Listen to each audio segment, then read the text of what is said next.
We begin with drastic moves to combat subway crime in the nation's largest city. Anyone looking to do harm or spread fear on our subways, you will be caught. Plain and simple. There will be consequences. This has to end. New Yorkers deserve no less. And to those who are feeling anxious whenever they walk through those turnstiles, we will stop at nothing to keep you safe, you and your family members. What's going on, everybody? Welcome back to A Knoxx We Trust. Thank you for joining me once again. Very quickly, let me remind all of you, please, if you haven't done so, please like and subscribe and share the videos, as it really helps out in growing the channel. I would greatly appreciate it, as I greatly appreciate all of you. So once again, thank you. Please, let's get that done. Now, what do you guys think about what the governor's putting forth here? What safety measures could she possibly be implementing to assure the safety of New Yorkers? That's the question, right? You heard some of her statement that she already put out, right? All of her buzz phrases, right? You heard all of that, right? Like for instance, anyone looking to do harm or spread fear on our subways, you will be caught. There will be consequences. There will be consequences. Such as what? What consequences? New Yorkers deserve no less. And to those of you who are feeling anxious, we will stop at nothing to keep you safe. But how? How exactly? What exactly is she going to do to back up her tough talk? You know, like, are criminals going to suffer the consequences for their criminal actions? Maybe that, right? Or are our laws going to actually be enforced? Are the DAs and the judges going to do their duty and actually, prosecute these criminals? Well, let's find out. New York Governor Kathy Hochul revealing her plan, deploying more than 700 members of the National Guard to help combat violence in New York City subways. The city's mayor, Eric Adams, bringing that number to 1,000 as he sends another 250 state and MTA officers underground. Now, aside from an increase in law enforcement, riders can also expect to walk through high-tech metal detectors at some stations, along with reinstituted random bag checks before they step onto an MTA train. The heightened security to try to curb increasing violent crime, with brutal attacks inside the subway system, where crime has spiked over 13% last year. Over 13% last year. Not sounding too great so far as I'm concerned. If you ask me, not good. So 750 National Guardsmen, 250 state and MTA officers, right? Okay. Where are they going to post these officers? That's like the first question that I have. I know that the short answer will more than likely be where most of the crime is being committed. But in my opinion, it's so randomized that I can't even narrow down what areas are the most volatile. I'm sure that you guys would agree with me too. This appears to be happening throughout the 5 boroughs. I can't even narrow it down. And as far as quelling anxiousness goes, I don't see how random bag searches and metal detectors are going to help ease that situation whatsoever. I don't see that happening. I'm having difficulty placing the extra manpower throughout the city. Where will all these metal detectors actually go? Where are they going to implement them? Metal detectors. I can't believe this is actually the solution that they are considering. Anyway. And who will be subject to these random searches too? How are we going to deal with that? Right? I'm saying. Just a thought. Let's bring in Bill Stanton, a former NYPD officer, also a safety and security expert. Bill, great to speak to you. Before we get into the details, we heard Governor Hochul there say it's about bringing back peace of mind. Do you think that can happen? Nicole, let me put it to you this way. I think the train has already left the station on that thought. I think this is a big mistake for various reasons. All right. Well, you can't stop there, Bill. Why is this a mistake? Well, I mean, how are we going to do this?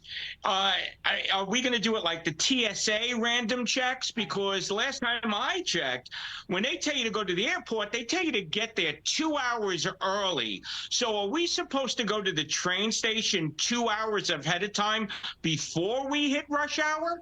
Now, random checks, why not focus on the criminal? So are we going to profile people? Are we going to random check people? Or are we going to do everybody? As you see on the screen, cops are being attacked and the assailants are rarely, if ever, getting prosecuted. And when they are, there's minimal sentence, if any. So we're addressing symptoms, not the root causes, in my opinion. Mr. Stanton here is 100% correct. You see it right here in this footage. These perpetrators aren't afraid of law enforcement officers at all. If they aren't afraid of men and women that have a small arsenal around their waist, you think they're going to be scared of you and me? Absolutely not. And these criminals engage and assault these officers regardless regularly. And why? Why does this happen? I'll tell you why. Zero consequences for their actions. End of story. That's what that is.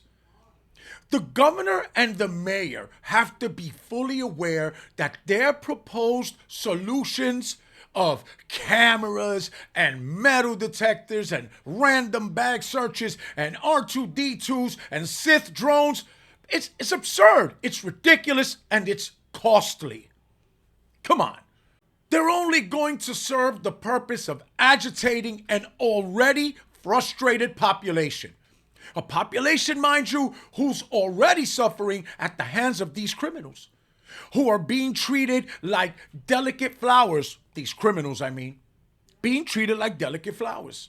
But their solution is, one, to obligate, the actual law-abiding citizen to have to walk through metal detectors or to be subjugated to random bag checks. Ridiculous when you're on your way to work.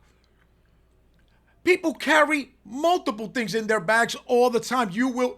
It isn't even a functional solution, and they know this. They know what the true solutions are. They know what the true problem is, but they refuse to utilize the actual solution. That's where we have to ask ourselves, why? Why? Why do they do this? And this proposal coming from an individual who already wants to take our rights away from us, not convincing me too much. How are you going to fund this? How are you going to fund this anyway? That's 1,000 individuals that you have to pay. And then overtime pay? Metal detectors aren't cheap. We've already got laws in place. Utilize them, please.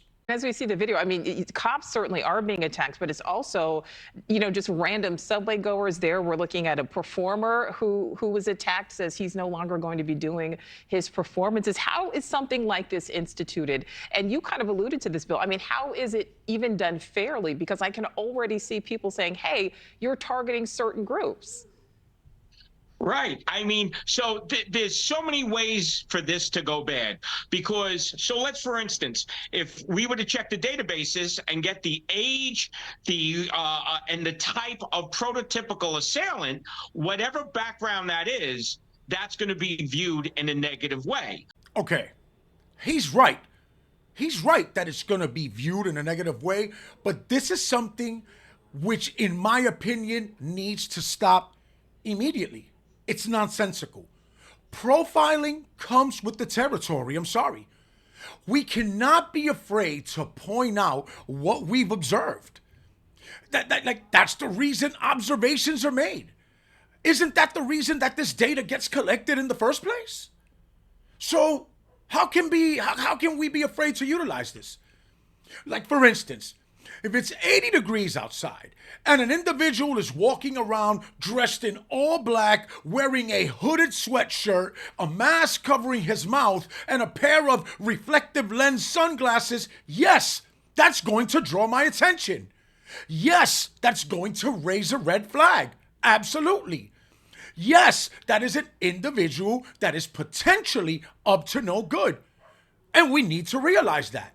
We'd be foolish if we don't recognize the potential danger. Now, however, I will say these subway attacks appear to be so randomized that I can hardly, how can you even profile these individuals to begin with? It doesn't make sense. Other than what you can clearly notice, right? Right? And yet, for some reason, the mainstream media, for example, has adopted this ridiculous practice now of not putting out a description when odds are they actually have a description. Alerting the public to a potential danger using an individual description isn't discriminatory. It isn't. It's nonsense. When you go out into the public and decide that you're going to commit a crime, you must also be aware that you forfeit any right to anonymity. Plain and simple. That's how I feel about that. That's my position on that. Your image and your description should be plastered everywhere. No exceptions. Regardless of race, color, creed, religion, etc. Plain and simple.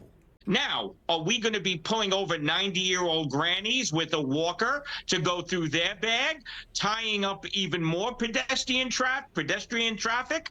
It is a free-for-all. And it's not so much that they're afraid of the cops, which they're not.